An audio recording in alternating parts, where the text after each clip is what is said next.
Lane Hudson just did the impossible. A second-round pick who was called too small stormed into the NHL, dropped 66 points as a rookie, won the Calder Trophy, and even finished top 10 in Norris voting. He was supposed to be the next American star on the international stage. But then, when USA Hockey revealed its Olympic orientation camp roster, his name wasn't there. Not even an invite. The Calder winner left off completely. Fans were stunned. Analysts were furious. How do you leave out one of the brightest young defensemen in the league? Therefore, today we're breaking down the story behind the snub, why Hudson was overlooked, who he could have replaced, and how this decision could ignite the ultimate revenge season. Lane Hudson's story is one of those that almost feels scripted for Hollywood. When the Montreal Canadiens selected him 62nd overall in the 2022 NHL draft, many scouts had doubts. He was undersized, standing barely 5 feet 10 inches, and weighing under 170 pounds when drafted. In a league obsessed with size, Hudson didn't look like a future top pair defenseman. He looked like a gamble, a maybe, a kid who could be fun in junior but wouldn't survive the grind of the NHL.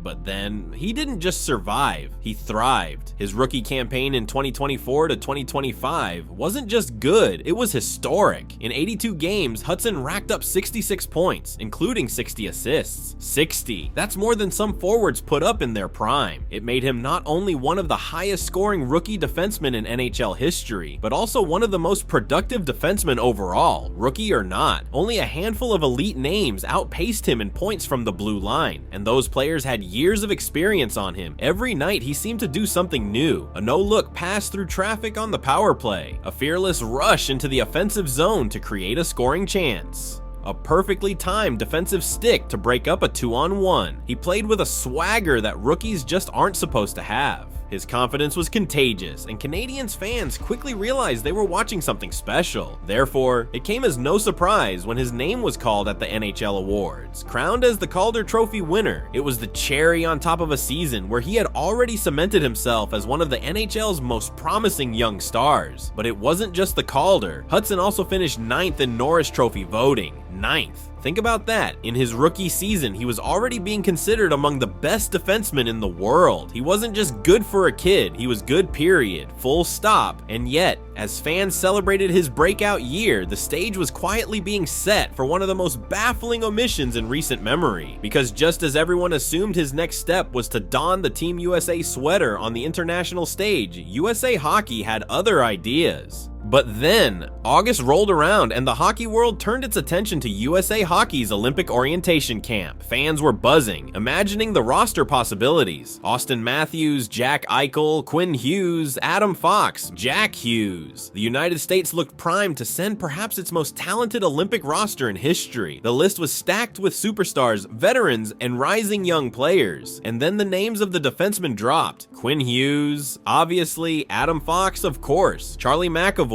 Seth Jones, Jacob Slavin, expected. Even Brock Faber, Luke Hughes, and Zach Werenski were there. 16 defensemen in total were invited to camp, but not Lane Hudson. His name wasn't there. The Calder Trophy winner wasn't deemed worthy of even an orientation camp spot, and the outrage was immediate. Social media exploded, fans demanded explanations, analysts openly questioned what USA Hockey was thinking. Some wondered if it was a typo, if perhaps a corrected list would arrive later, but it wasn't a mistake. It was intentional. Team USA had left him out. Therefore, the question had to be asked, why? What could possibly justify ignoring one of the brightest young American stars in the game?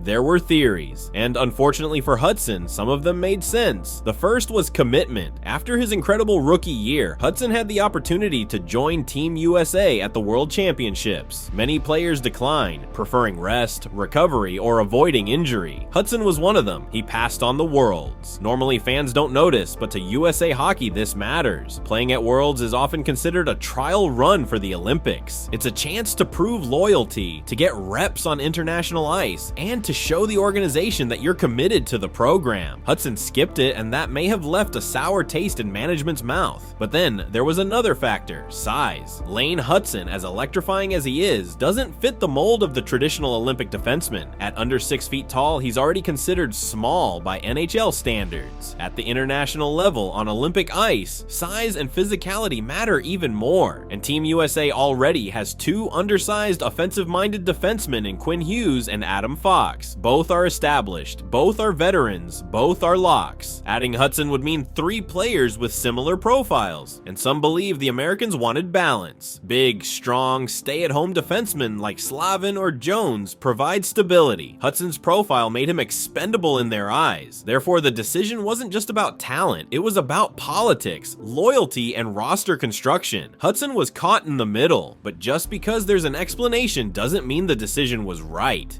But then, when you really look at the list of defensemen invited, it becomes even more frustrating, because while Hudson was left out, several others with far less impressive seasons got the nod.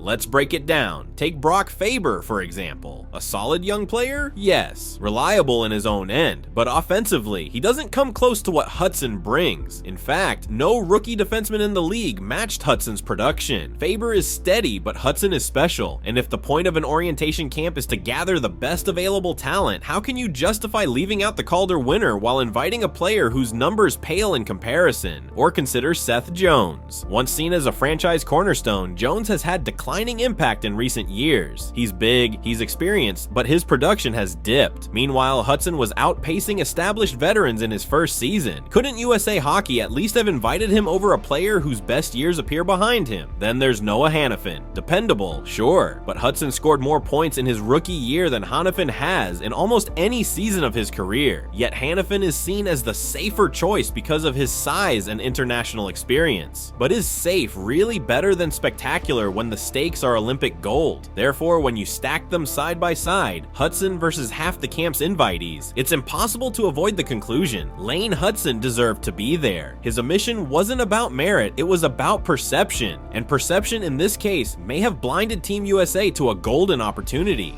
But then again, all hope isn't lost. Because here's the reality: orientation camp rosters don't decide Olympic teams. They're preliminary, a way to get players in the room, build chemistry, set expectations. The final roster won't be chosen until much closer to the games, which means if Hudson lights it up at the start of the season, USA Hockey won't be able to ignore him. And if history tells us anything, players like Hudson don't take snubs lightly. They use them, they turn them into motivation. The storyline writes itself. The kid who wasn't invited, the Calder Trophy winner disrespected by his own country, storms into the season with something to prove. Every assist, every goal, every highlight reel play becomes a statement. You made a mistake. Therefore, the snub may not be the end of the story. It might just be the beginning of a new one. But then there's the court of public opinion, and in that court, USA Hockey has already lost. Fans erupted on social media, blasting the decision. Analysts openly mocked it. One writer claimed Hudson was better than 11 of the 16 defensemen invited. Think about that. 11. Fans pointed to his Calder season, his Norris votes, his historic point totals, and asked the obvious question: how do you leave out one of the best American rookies in history? The outrage has fueled something else, a narrative. Hudson isn't just a rookie anymore. He's now a symbol of being underestimated, a symbol of proving doubters wrong. Canadians fans are rallying around him. Even neutral fans are starting to pay closer attention, wondering if this snub will ignite one of the great revenge tour seasons in recent memory. Therefore, whether USA Hockey intended it or not, they've given Lane Hudson something invaluable, a chip on his shoulder. And history shows players with chips on their shoulders are dangerous.